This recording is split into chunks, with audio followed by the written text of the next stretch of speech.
Pagi ini saya mau bawa saudara untuk bagaimana menerima baptisan Roh Kudus, karena tidak semua orang mengalami yang namanya baptisan ini.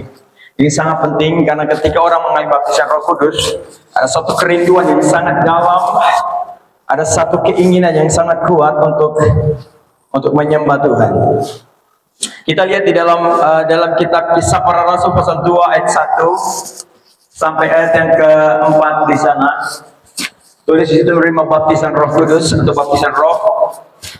Kemarin saya katakan bahwa ada baptisan yang sangat penting yang harus kita alami bersama dengan Tuhan.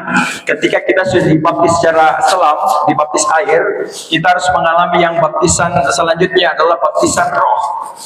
Baptisan Roh ini baptisan Roh Kudus, di mana Roh Kudus sendiri yang akan melakukan pembaptisan itu, di mana Roh Kudus yang menaruh kekuatan dalam diri.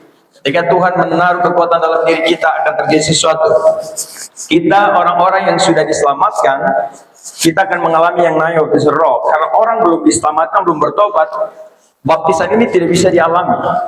Karena baptisan di mana orang pertama kali bertobat, dia harus dibaptis secara selam. Setelah dia diselamkan, dibaptis secara selam, ketika pada saat itu dia mulai ikut Tuhan, dia akan mengalami yang namanya baptisan, yaitu baptisan Roh.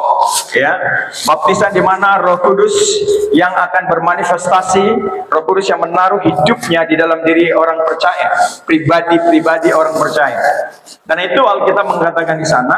Di sana ayat 1 berkata bahwa ya, ketika tiba hari Pentekosta, semua orang percaya berkumpul di satu tempat. Tiba-tiba turun dari langit suatu bunyi seperti tiupan angin keras yang memenuhi seluruh rumah di mana mereka duduk, dan tampaklah kepada mereka lidah-lidah seperti nyala api yang bertebaran dan hingga pada mereka masing-masing. Maka penuh mereka dengan Roh Kudus, lalu mereka mulai berkata-kata dalam bahasa-bahasa lain, ya, seperti yang diberikan oleh Roh Kudus itu kepada mereka untuk mengatakannya, ya, untuk mengucapkannya. Oke, pada saat itu terjadi pembaptisan yang sangat luar biasa, pembaptisan massal, yaitu 150 orang yang berkumpul di atas loteng Yerusalem.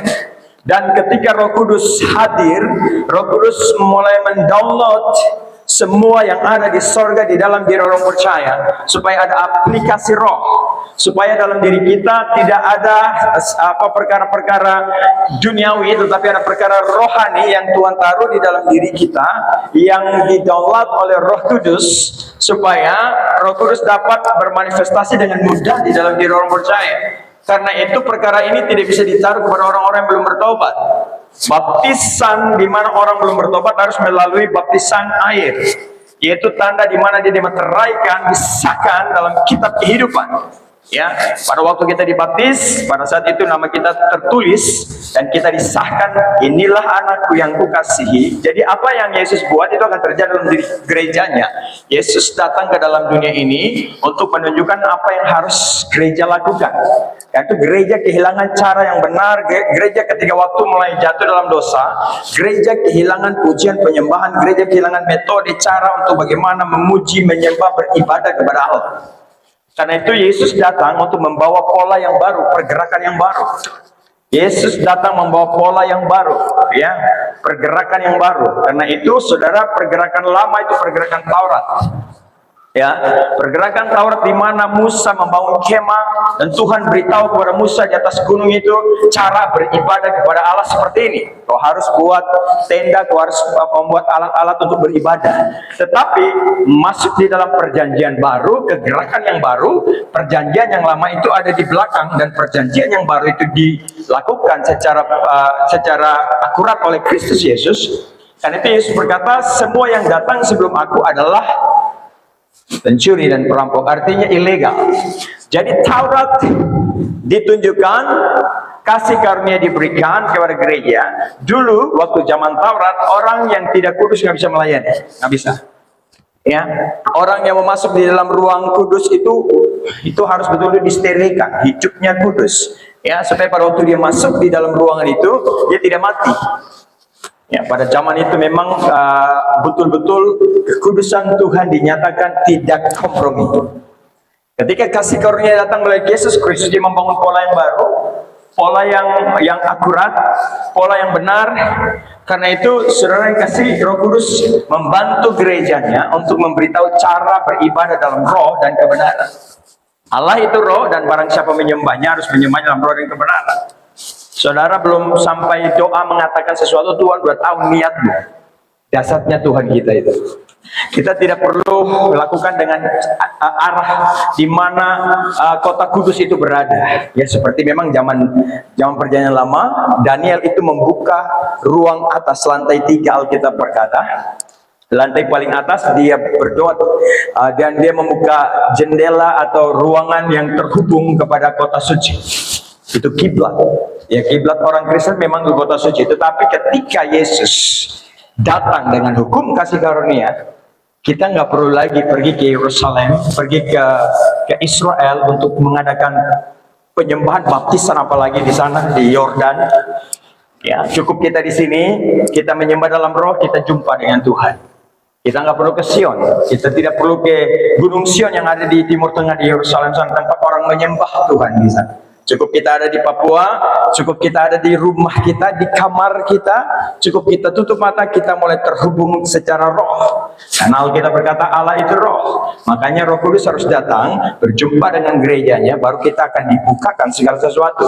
Supaya kita memiliki yang namanya aplikasi rohani tadi. Saya katakan bahwa ada kehidupan roh di dalam hidup kita, supaya mudah untuk Roh Kudus berkarya dalam hidup kita dengan sangat mudah.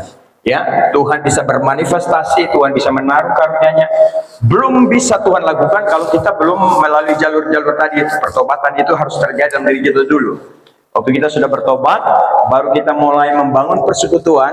Alkitab berkata mereka berkumpul di satu tempat. Ini berbicara tentang persekutuan, ini berbicara tentang gereja, beribadah, menantikan Tuhan. Pada saat mereka menyembah, memuji, baru Alkitab berkata ayat yang kedua, tiba-tiba di situ turunlah dari langit satu bunyi, ya seperti tiupan angin. Memang Alkitab berkata Roh Kudus itu dia seperti tiupan angin. Dari mana dia datang, kemana dia pergi, ya kita nggak tahu. Dia seperti tiupan angin begitu, ya.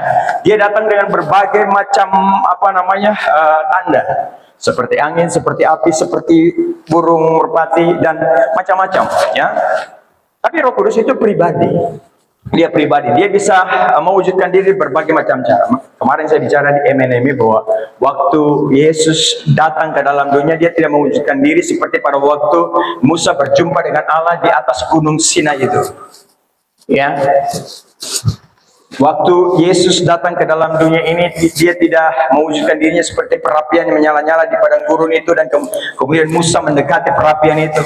Itu juga kehadiran Tuhan. Tuhan tidak datang seperti awan dengan pada waktu tiang awan dan tiang api di atas kemah Israel. Tetapi dia datang seperti manusia, wujudnya seperti manusia. Tujuannya untuk apa? Dia memberitahu yang mudah untuk manusia lakukan. Karena itu dia harus menyamakan dirinya. Dia harus menyelaraskan dirinya seperti manusia daging, supaya apa yang dia lakukan dapat manusia mampu melakukannya. Ya, kalau dia membandingkan dia adalah roh yang sulit dijangkau, kita akan susah juga untuk bisa melakukan apa yang dia lakukan. Tapi dia pernah jadi manusia, dia pernah jadi Tuhan yang menjadi manusia, sehingga dia menjadi manusia daging, supaya ketika dia lakukan sesuatu, kita pun bisa lakukan. Makanya dia katakan, kuduslah kamu sebab aku kudus. Kenapa dia katakan begitu? Bapa di surga melalui Yesus Kristus katakan, kuduslah kamu sebab aku kudus. Kalau Tuhan yang bilang, ya kalau Tuhan yang ngomong demikian, berarti kita mampu melakukan kekudusan itu. Ya, banyak gereja nggak mampu melakukannya. Sulit kalau kita baca ini tebal, Alkitab setebal ini, bagaimana bisa kita melakukannya? Tapi saya mau kasih tahu, kita mampu kalau Roh Kudus itu datang pada kita. Kalau Roh Kudus turun atas kita, kita mampu mengerjakan semua yang ada di dalam Alkitab, dan kita mampu untuk mengerjakan kekudusan itu. Kita tidak bisa buat apa-apa kalau Roh Kudus belum termanifestasi, belum ada di kita. Jadi Roh Kudus itu belum punya pola dalam hidup kita kalau kita belum dibaptis secara roh. Tidak semua orang di dalam kalangan gereja itu pernah mengalami baptisan roh. Jadi saya kasih tahu ciri-ciri orang yang baptisan roh. Kalau saudara lihat ciri-cirinya dalam diri saudara, berarti saudara sudah pernah mengalami baptisan roh. Cuma saudara tidak tahu tanggal berapa, jam berapa, kapan, bulan apa, belum pernah tahu. Tapi saya beritahu pagi ini, orang-orang yang mengalami baptisan roh itu akan dia akan mengalami beberapa tanda ini. Tapi saya mau baca dulu, sudah ya, dari kita baca dari atas tadi, ada beberapa perkara di sini. Yang pertama di situ dia katakan, oke, ini cara orang percaya menerima baptisan Roh Kudus. Oke, yang pertama di situ adalah bagaimana orang itu dia mengalami yang pertama di situ ada perkumpulan dulu. Pertama-tama dia harus berjumpa dengan orang-orang berkumpul. Karena Tuhan perintah kepada mereka, pergi kumpul kamu di sana, tunggu sampai Roh Kudus turun. Jangan kau buat apa-apa. Ini perintah waktu dia sebelum dia naik ke surga, dia kasih perintah, kamu tidak boleh buat apa-apa. Tunggu di situ karena setelah ini saya naik, Roh Kudus akan turun sama kamu 50 hari dari sekarang. Siapkan dirimu. Jadi mereka kumpul di situ, berdoa, beribadah, mereka menyembah Tuhan. Mereka ada sebuah perkumpulan yang memuji dan menyembah Tuhan.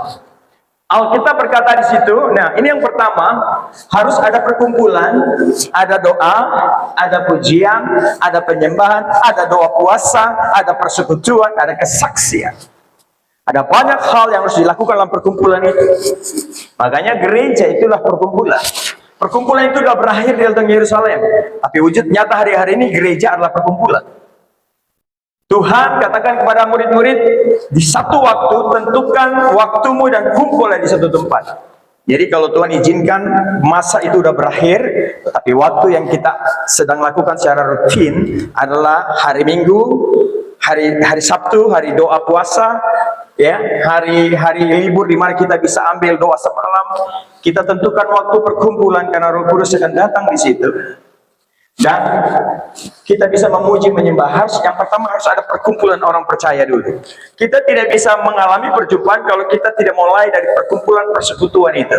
Kalau tidak ada perkumpulan di mana orang memuji, menyembah, memuliakan Tuhan, Roh Kudus tidak bisa datang dengan sembarang tempat dengan caranya, dengan cara yang ada di pikiran manusia. Karena dia katakan kumpul di situ, nanti aku datang. Ya, wow, luar biasa sekali. Jadi kalau kita menyembah Tuhan, kita nggak perlu panggil Tuhan.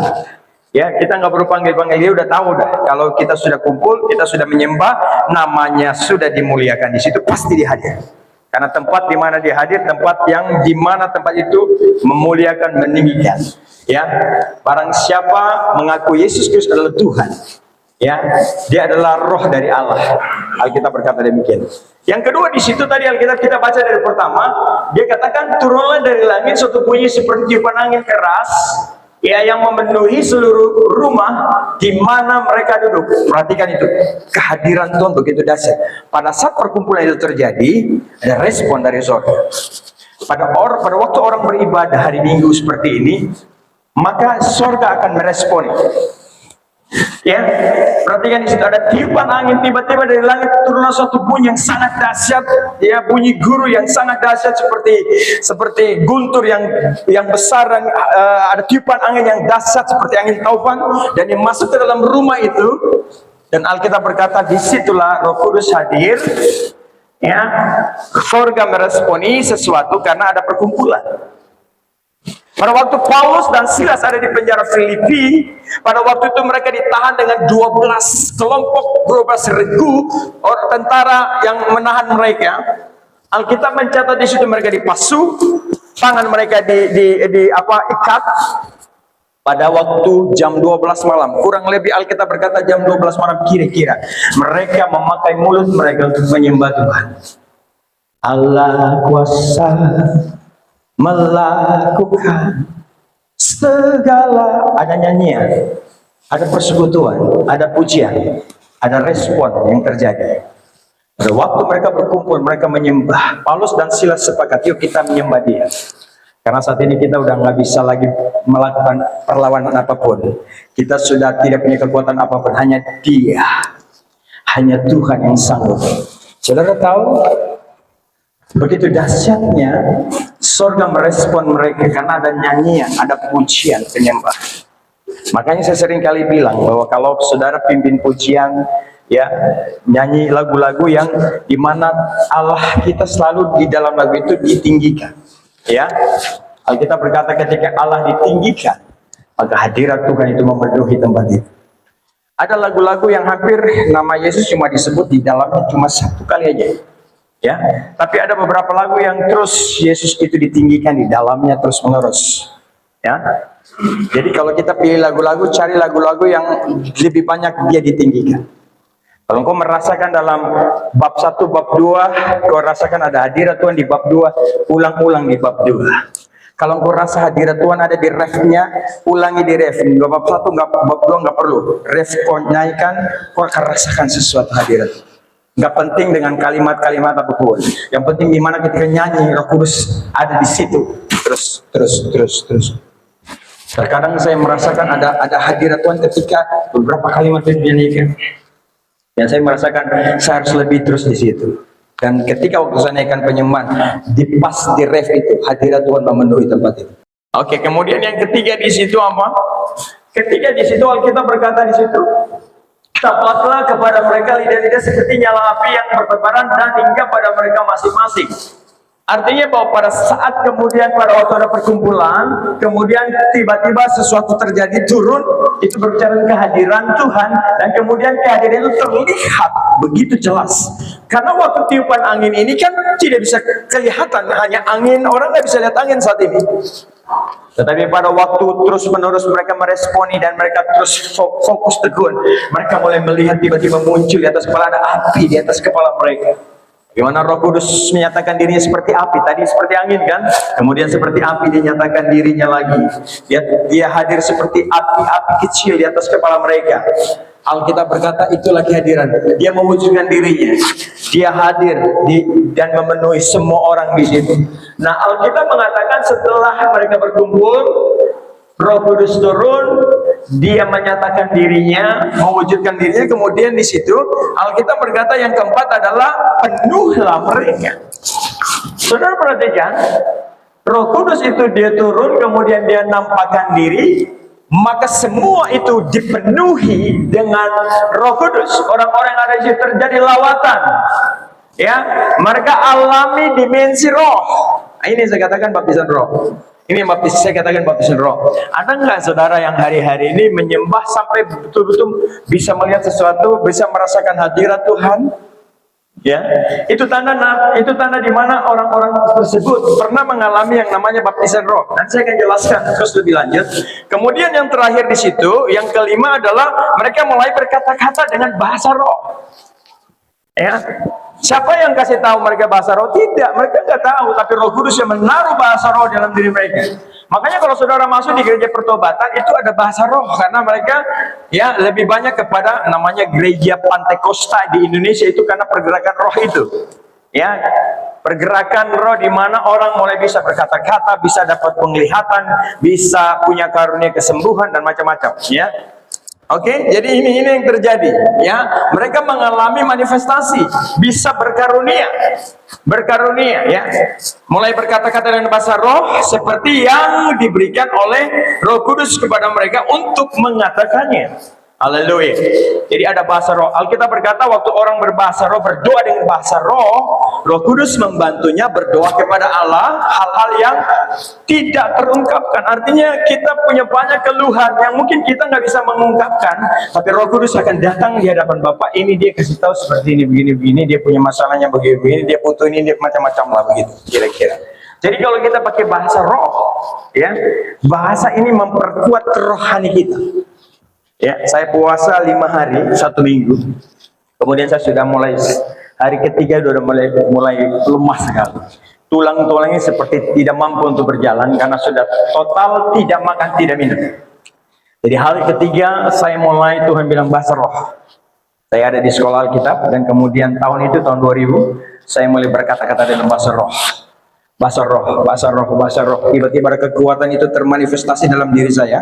Dan kemudian waktu kami pulang dari kampus itu, teman-teman saya sudah pulang, sudah jarak jauh, semua pergi dan saya kembali ke gereja itu lagi dan saya mulai duduk di situ dan saya mulai hadirkan Tuhan di dalam ruangan itu.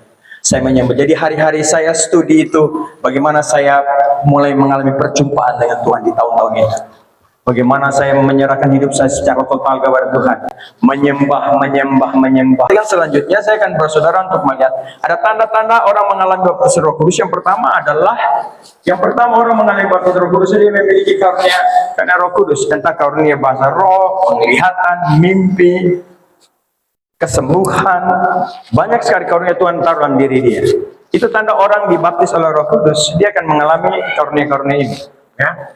Saya tidak sebut karena terlalu banyak karunia, tapi saya kasih secara garis besar. Yang pertama, dia akan memiliki karunia roh. Yang kedua, di sana orang yang mengalami baptisan Roh Kudus, dia akan mengalami manifestasi bahasa roh. Ya, dia harus mengalami baptisan manifestasi. Karena Alkitab berkata waktu Roh Kudus turun, orang-orang berbahasa roh, kan? Jadi biasa tanda awal orang mengalami menerima baptisan Roh Kudus, biasanya dia bisa berbahasa roh. Oke, Roh Kudus menaruh bahasa itu dalam dirinya untuk berkata-kata. Ya, jadi saya berharap semua pelayan-pelayan Tuhan juga minta kepada Tuhan untuk Tuhan baptis secara pribadi. Memang kita mau minta kepada Tuhan susah, karena kita harus dibaptis dulu. Kita harus menerima baptisan Roh Kudus dulu. Karena kita tidak bisa asal berkata-kata, latihan pun ya kita bisa latih untuk mengucapkan, untuk berkata, tetapi Roh Kudus harus membaptis kita dulu. Ya, ada orang buka sekolah bahasa roh. Ya, agak susah kalau kita mau menerjemahkan dan konsep apa mereka ambil. Yang harus kita lakukan adalah sebuah perkumpulan. Ada penyembahan pujian, penyembahan doa, kemudian kita menghadirkan, kita tunggu Roh Kudus hadir dan kemudian dia akan lawat kita semua. Haleluya. Ada beberapa minggu yang lalu, tahun lalu ya. Tahun lalu itu, waktu saya pimpin di sini dan kemudian saya merasakan ada sesuatu yang sangat dahsyat masuk dalam ruangan ini. Dan kita tenang semua. Saya diam, saya katakan tenang, jangan bersuara, dia ada di sini. Waktu kita mulai sambut dia, beberapa orang mulai tumbang di sini. Ada orang dilawat, dibaptis Roh Kudus di sini. Dan beberapa orang tumbang jatuh, dilawat Tuhan. Ya, beberapa orang dijamah oleh Tuhan. Saudara yang kasih, itu akan terjadi dalam dirimu. Ada baptisan yang terjadi, orang bisa termanifestasi, ya, memiliki aktivitas persekutuan yang dibangun secara rutin. Biasanya orang sudah mengalami baptisan Roh Kudus, itu biasanya dia harus punya persekutuan tadi seperti saya tadi cerita itu. Ya. Karena saya sudah mengalami baptisan Roh Kudus. Jadi bagaimana saya mengalami manifestasi Roh Kudus yang sangat luar biasa itu. Tuhan hadir dan Tuhan lawat, ya.